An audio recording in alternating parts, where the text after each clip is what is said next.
So ನಾನು ಹೇಳೋದನ್ನು ಮಾಡಿದ್ರೆ ನಮಗೇನು ಬೇಕೋ ನಾವೇನು ಅಂದುಕೊಳ್ತೇವೋ ಅದೆಲ್ಲವೂ ಸಿಗುತ್ತೆ. ಇದು ಅಕ್ಷರಶಃ ಸತ್ಯ. ನನಗಾಗಿದೆ ಅಂತಂದರೆ ಎಲ್ಲರಿಗೂ ಆಗಲೇಬೇಕು. ನಾವು ಏನನ್ನು ಕೇಳಿದ್ರು, ನಾವು ಏನನ್ನು ಅಂದುಕೊಂಡ್ರು ಅದೆಲ್ಲವೂ ಆಗುತ್ತೆ. ಯಾವಾಗ ಈ ಸುಪ್ತ ಚೇತನ ಮನಸ್ಸಿಗೆ ನಾವು ಹೇಳಿಕೊಂಡಾಗ ಮಾತ್ರ. ನಾವು ಮಲಗೋದಕ್ಕಿಂತ ಮುಂಚಿತವಾಗಿ ಏನೆಲ್ಲ ಮಾತಾಡ್ಕೊಳ್ತೇವೋ, ಏನೆಲ್ಲ ಅಂದುಕೊಳ್ತೇವೋ, ಏನನ್ನೆಲ್ಲ ಆಲೋಚಿಸ್ತೇವೋ ಅದೆಲ್ಲವೂ ಸುಪ್ತ ಚೇತನ ಮನಸ್ಸಿನಲ್ಲಿ ಒಂದು ಬ್ಲೂ ಪ್ರಿಂಟ್ ಆಗಿ ತಯಾರಾಗಿ ನಾವು ಅಂದುಕೊಂಡಿದ್ದನ್ನೆಲ್ಲ ಮಾಡಿಬಿಡುತ್ತೆ. ಎಲ್ಲ ಹಣ ಆಸ್ತಿ ಐಶ್ವರ್ಯಗಳಿರೋವಂಥವ್ರು ನೋಡಿದ್ದೇನೆ. ಆದರೆ ಅವರ ಮನೆಯಲ್ಲಿ ಅಥವಾ ಅವ್ರು ಯಾರು ಇಷ್ಟಪಡ್ತಾರೋ ಅವರು ಪ್ರೀತಿ ತೋರಿಸ್ದೇ ಇದ್ದಾಗ ಎಲ್ಲ ಇದ್ದು ಇಲ್ಲದೇ ಅವ್ರು ಬದುಕ್ತಿರ್ತಾರೆ. ಅಲ್ಲ, ಎಷ್ಟು ಬೇಗ ಈ ವರ್ಷ ಹೊರಟೋಯ್ತು. ನಿಮ್ಗೆ ಅನಿಸಿದೆಯಾ 2025 ಜಸ್ಟ್ ಲೈಕ್ ದ್ಯಾಟ್? ನೆನ್ನೆಗೆ ಮೊನ್ನೆ ಹ್ಯಾಪಿ ನ್ಯೂ ಇಯರ್ ಹೇಳಿದ ಜ್ಞಾಪಕ ಇದೆ. ನಿಜವಾಗ್ಲೂ ಏನಾದರೂ ಬದಲಾವಣೆ ಆಗಿದೆಯಾ ನಮ್ಮಲ್ಲಿ? ಇದನ್ನು ಕೇಳ್ಕೊಳ್ದೆ, ಇದನ್ನು ಹೇಳ್ಕೊಳ್ದೆ, ಈ ಅಫರ್ಮೇಷನ್ ತಂತ್ರವನ್ನು ಮಾಡದೆ ನಾವ್ಯಾರೂ ನಿದ್ದೆಗೆ ಜಾರಲೇಬಾರ್ದು.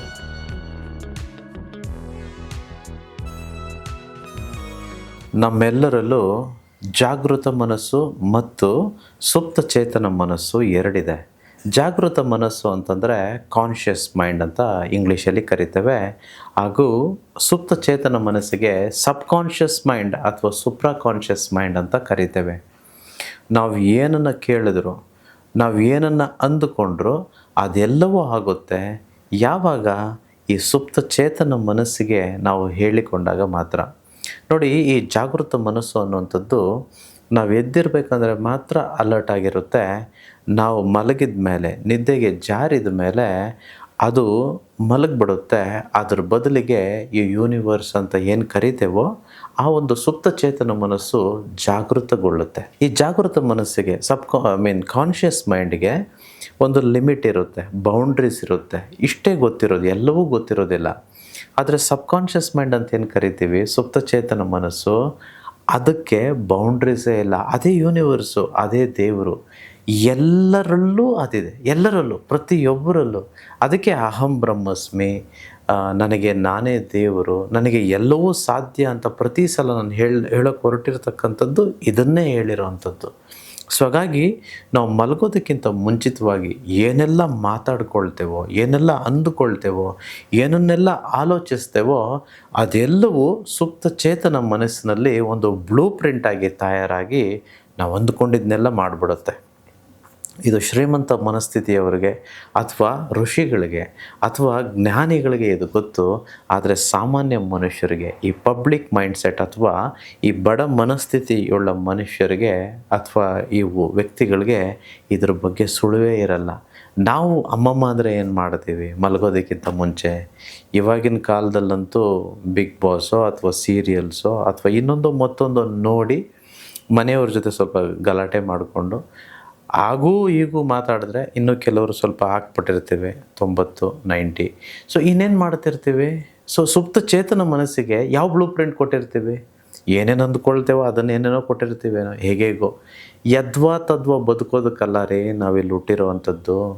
ನಮಗೆ ಹೇಗೆ ಬೇಕೋ ಹಾಗಲ್ವ ರೀ ಬದುಕೋದಕ್ಕೆ ನಾವು ಹುಟ್ಟಿರೋವಂಥದ್ದು. ಸೊ ನಾನು ಹೇಳೋದನ್ನು ಮಾಡಿದ್ರೆ ನಮಗೇನು ಬೇಕೋ, ನಾವೇನು ಅಂದುಕೊಳ್ತೇವೋ ಅದೆಲ್ಲವೂ ಸಿಗುತ್ತೆ. ಇದು ಅಕ್ಷರಶಃ ಸತ್ಯ. ನನಗಾಗಿದೆ ಅಂತಂದರೆ ಎಲ್ಲರಿಗೂ ಆಗಲೇಬೇಕು. ಇದನ್ನೇ ವೇದ ಉಪನಿಷತ್ತುಗಳಲ್ಲಿ, ನಮ್ಮ ಸನಾತನ ಧರ್ಮದಲ್ಲಿ ಹೇಳಲಿಕ್ಕೆ ಹೊರಟಿರ್ತಕ್ಕಂಥದ್ದು. ಮಲಗೋದಕ್ಕಿಂತ ಮುಂಚೆ ಈ 3 ಅಫರ್ಮೇಷನ್ಸನ್ನು ಎಲ್ಲರೂ ಹೇಳಲೇಬೇಕು. 3ನೇದು ತುಂಬ ಇಂಪಾರ್ಟೆಂಟು. ಕಡೆಯ ತನಕ ಮಿಸ್ ಮಾಡದೆ ಕೇಳಿಸ್ಕೊಳ್ಳಿ. ಮೊದಲನೇದು, ಎಲ್ಲರಿಗೂ ಹಣಕ್ಕಿಂತ ಹೆಚ್ಚು, ಹಣ ಮಾತ್ರ ಅಲ್ಲ, ಎಲ್ಲದಕ್ಕಿಂತ ಹೆಚ್ಚು ಬೇಕಿರುವಂಥದ್ದು ಪ್ರೀತಿ. ಏನಿಲ್ಲ ಅಂದರೂ ಬದುಕ್ಬಿಡ್ಬೋದು.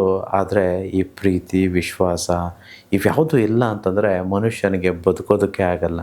ಮನುಷ್ಯ ಒಂದು ಸಂಘಜೀವಿ. ಒಬ್ಬನೇ ಬದುಕೋದಕ್ಕೆ ಅವ್ನಿಗೆ ಗೊತ್ತಿಲ್ಲ, ಆಗೋದೂ ಇಲ್ಲ. ಹಾಗಾಗಿ ಈ ಯೂನಿವರ್ಸೇ ನೋಡಿ, ಒಂದು ಮನುಷ್ಯನಿಗೆ ಒಂದು ಹೆಣ್ಣಿಗೆ ಒಂದು ಗಂಡು, ಗಂಡಿಗೆ ಹೆಣ್ಣು, ಹಾಗೆ ಒಂದು ಕುಟುಂಬ. ಸೊ ನಾವೆಲ್ಲರೂ ಒಟ್ಟಿಗೆ ಬದುಕುವಂಥದ್ದು. ಪ್ರತಿದಿನ ಮಲಗೋದಕ್ಕಿಂತ ಮುಂಚಿತವಾಗಿ ಈ ಅಫರ್ಮೇಷನನ್ನು ನಾವು ಯಾವತ್ತೂ ಹೇಳ್ಕೊಳ್ತಾನೆ ಇರಬೇಕು. I am loved, everybody loves me. ಎಲ್ಲರೂ ನನ್ನನ್ನು ಪ್ರೀತಿಸ್ತಿದ್ದಾರೆ, ಎಲ್ಲರಿಗೂ ನಾನು ಪ್ರೀತಿ ಪಾತ್ರನಾಗಿದ್ದೇನೆ. ನಾನು ಎಲ್ಲಿ ಇರುತ್ತೇನೋ ಅಲ್ಲೆಲ್ಲವೂ ಪ್ರೀತಿ, ವಿಶ್ವಾಸ, ನಂಬಿಕೆಗಳು ಹೇರಳವಾಗಿ ಇದೆ ಹಾಗೂ ಅದು ನನಗೆ ಸಿಗುತ್ತಿದೆ. ಇದೆಲ್ಲದರಲ್ಲೂ ನಾನು ಸಂತೋಷವಾಗಿದ್ದೇನೆ ಅಂತ ಪ್ರತಿದಿನ ರಾತ್ರಿ ಮಲಗೋದಕ್ಕಿಂತ ಮುಂಚಿತವಾಗಿ ನಾವು ಹೇಳ್ಕೊಳ್ಬೇಕು. ತುಂಬ ಜನದ ಹತ್ರ ದುಡ್ಡಿರೋರು ನೋಡಿದ್ದೇನೆ ನಾನು. ತುಂಬ ಜನದ ಹತ್ರ ಎಲ್ಲ ಹಣ, ಆಸ್ತಿ, ಐಶ್ವರ್ಯಗಳಿರೋವಂಥವ್ರು ನೋಡಿದ್ದೇನೆ. ಆದರೆ ಅವರ ಮನೆಯಲ್ಲಿ ಅಥವಾ ಅವ್ರು ಯಾರು ಇಷ್ಟಪಡ್ತಾರೋ ಅವರು ಪ್ರೀತಿ ತೋರಿಸ್ದೇ ಇದ್ದಾಗ ಎಲ್ಲ ಇದ್ದು ಇಲ್ಲದೇ ಅವ್ರು ಬದುಕ್ತಿರ್ತಾರೆ. I think all of us need a lot of love, specially those whom we love. I think we expect love in return from them. So I guess this is a very beautiful one. I'm loved by everybody. Wherever I am, there is plenty of love, abundant of love. I think this affirmation, you got to tell it every single night before you go to sleep. The second affirmation is for money. ಎರಡನೇ ಅಫರ್ಮೇಷನ್ನು ದುಡ್ಡಿಗಾಗಿ. ಎಲ್ಲರಿಗೆ, ಅದು ವಿಶೇಷವಾಗಿ ಈ ಕಲಿಯುಗದಲ್ಲಿ ಹಣ ಇಲ್ಲ, ದುಡ್ಡಿಲ್ಲ ಅಂತಂದರೆ ಯಾರೂ ಲೆಕ್ಕಕ್ಕೆ ಇಡೋದಿಲ್ಲ. ಸೊ ಅದಕ್ಕೆ ನಾನು ಪ್ರತಿ ಸಲ ಹೇಳ್ತಾ ಇರ್ತೇನೆ.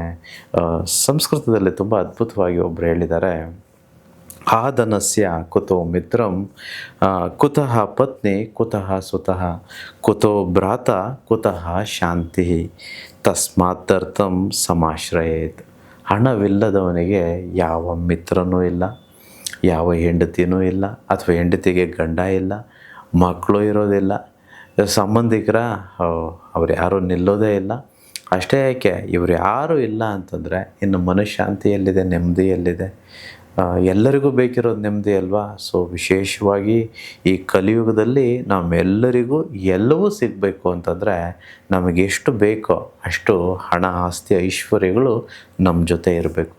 ಅದನ್ನು ಪಡ್ಕೊಳ್ಬೇಕು ಅಂತಂದರೆ ಪ್ರತಿನಿತ್ಯ ಮನಿ ಮೆಡಿಟೇಷನ್ ಮಾಡಬೇಕು. ಆ ಮನಿ ಮೆಡಿಟೇಷನಲ್ಲಿ ಯಾವ ಅಫರ್ಮೇಷನ್ ಹೇಳಬೇಕು, ಎಷ್ಟೊತ್ತಿಗೆ ಮನಿ ಮೆಡಿಟೇಷನ್ ಮಾಡಬೇಕು, ಯಾವೆಲ್ಲ ವಿಶ್ವಕ್ರಿಯೆಗಳಿದೆ, ಇವೆಲ್ಲವನ್ನು ನಾನು ಮುಂಬರುವ ಕಾರ್ಯಾಗಾರದಲ್ಲಿ ನಿಮ್ಮ ಹತ್ರ ನೇರವಾಗಿ ಹಂಚಿಕೊಳ್ತೇನೆ. ಇದು ಯಾವ ಯೂಟ್ಯೂಬಲ್ಲೂ ಇಲ್ಲ, ಯಾವ ಪುಸ್ತಕದಲ್ಲೂ ಇಲ್ಲ. This is something that is very original, because this is been source from ಸನಾತನ ಧರ್ಮ. ಅದಾದಮೇಲೆ ನನ್ನ ಒಳಗಡೆ ಇರೋ ಒಂದು ಕಾನ್ಷಿಯಸ್, ಸುಪ್ರಾ ಕಾನ್ಷಿಯಸ್ಸಿಂದ ನಾನು ತೆಗೆದು ಆ ಯೂನಿವರ್ಸ್ ತತ್ವವನ್ನು ಹಂಚ್ಕೊಳ್ಳೋಕೆ ಹೊರಟಿರ್ತಕ್ಕಂಥದ್ದು. So I mean you got to do this. I mean all of us have to do this. No harm in doing this. So ಹಾಗಾಗಿ ಎಲ್ಲರೂ ಈ ಅಫರ್ಮೇಷನ್ನು, ಎಲ್ಲರೂ ಈ ಮನಿ ಮೆಡಿಟೇಷನನ್ನು ಕಲಿತು ಮಾಡಬೇಕು. ವಿಶೇಷವಾಗಿ ಹೊಸ ವರ್ಷ ಇನ್ನು ಒಂದು ತಿಂಗಳಲ್ಲಿದೆ ಅಲ್ಲ, ಎಷ್ಟು ಹೊಸ ವರ್ಷಗಳು ಬಂತು ಹೋಯಿತು ಅಲ್ಲ. ಹೊಸ ವರ್ಷ ಅನ್ನುವಂಥದ್ದು ತುಂಬ ಬಡ ಮನಸ್ಥಿತಿ ಇರೋರಿಗೆ ಬರೀ ಕ್ಯಾಲೆಂಡರ್ ಬದಲಾವಣೆಯಲ್ಲಿದೆ, ಡೇಟ್ ಬದಲಾವಣೆಯಲ್ಲಿದೆ. ಜನವರಿ, I mean everybody have cut the cake. I mean cake cut ಮಾಡೋದು, ಎಲ್ಲರಿಗೂ ಹ್ಯಾಪಿ ನ್ಯೂ ಇಯರ್ ಹೇಳೋವಂಥದ್ದು ಅಲ್ಲ. ಬರೀ ಹೇಳೋ ಸೆಂಟೆನ್ಸಲ್ಲಿ ಹ್ಯಾಪಿ ಇದೆ, ಬಟ್ ನಿಜವಾಗ್ಲೂ ನಾವು ಹ್ಯಾಪಿಯಾಗಿದ್ದೀವ? ಅಲ್ಲ, ಎಷ್ಟು ಬೇಗ ಈ ವರ್ಷ ಹೊರಟೋಯ್ತು. ನಿಮ್ಗೆ ಅನಿಸಿದೆಯಾ 2025 ಜಸ್ಟ್ ಲೈಕ್ ದ್ಯಾಟ್? ನೆನ್ನೆಗೆ ಮೊನ್ನೆ ಹ್ಯಾಪಿ ನ್ಯೂ ಇಯರ್ ಹೇಳಿದ ಜ್ಞಾಪಕ ಇದೆ. ನಿಜವಾಗ್ಲೂ ಏನಾದರೂ ಬದಲಾವಣೆ ಆಗಿದೆಯಾ ನಮ್ಮಲ್ಲಿ? ಏನೂ ಬದಲಾವಣೆ ಆಗಿಲ್ಲ ಅನ್ನೋದಾದರೆ ನಾವೇನೋ ದೊಡ್ಡ ತಪ್ಪು ಮಾಡಿದ್ದೀವಿ ಅಂತಾನೆ ಅರ್ಥ. So let us not fake ourselves. I mean ಎಷ್ಟು ವರ್ಷ ನಮ್ಮನ್ನು ನಾವು ಫೇಕ್ ಮಾಡ್ಕೊಳ್ಳೋಕ್ಕೆ ಸಾಧ್ಯ ಹೇಳಿ? ಯೂಶ್ವಲಿ ಬಹುದೊಡ್ಡ ಸುಳ್ಳು, ಪ್ರಪಂಚದಲ್ಲೇ ದೊಡ್ಡ ಸುಳ್ಳು ಅನ್ನೋದು ಯಾವುದಾದ್ರೂ ಇದ್ದರೆ ಅದು ಯಾವುದು ಗೊತ್ತಾ? ಹೌ ಆರ್ ಯು ಅಂತ ಕೇಳ್ತಾರೆ ನೋಡಿ. ಎಲ್ಲರೂ ಏನು ಹೇಳ್ತಾರೆ? ಐ ಆಮ್ ಫೈನ್ ಅಂತ. ಸೀರಿಯಸ್ಲಿ ಅವ್ರನ್ನ ಕೇಳಿ ನೋಡಿ, ಆರ್ ಯು ರಿಯಲಿ ಫೈನ್ ಅಂತಂದರೆ no sir, I am seriously not fine ಅಂತ ಹೇಳ್ತಾರೆ. ಬಟ್ ಎವ್ರಿಬಡಿ ಲೈಟ್ ಸುಳ್ಳು ಹೇಳ್ಬಿಡ್ತೇವೆ. How are you? I am fine. So ಹೊಸ January 1 ಹ್ಯಾಪಿ ನ್ಯೂ ಇಯರ್ ಎಲ್ಲರೂ ಹೇಳ್ಬೇಕಲ್ವ, ಹ್ಯಾಪಿ ನ್ಯೂ ಇಯರ್. ಅದು ಬೇರೆ ಈಗಿನ ಕಾಲದಲ್ಲಿ ಯಾರೂ ನೆಟ್ಟಿಗೆ ಏನು ಮಾಡಬೇಕು ಅಂತಲೇ ಗೊತ್ತಿಲ್ಲ. ಸೊ ಅನೇಕ ನಿಯಮಗಳಿದೆ, ಅದೆಲ್ಲವನ್ನು ನಾವು ನೇರವಾಗಿ ಕಲ್ತ್ಕೊಳ್ಳೋಣ. ಮೂರನೇದು ವೆರಿ ವೆರಿ ವೆರಿ ಇಂಪಾರ್ಟೆಂಟ್. ಇದನ್ನು ಕೇಳ್ಕೊಳ್ದೆ, ಇದನ್ನು ಹೇಳ್ಕೊಳ್ದೆ, ಈ ಅಫರ್ಮೇಷನ್ ತಂತ್ರವನ್ನು ಮಾಡದೆ ನಾವ್ಯಾರೂ ನಿದ್ದೆಗೆ ಜಾರಲೇಬಾರ್ದು. ಅದು ಏನಂತಂದರೆ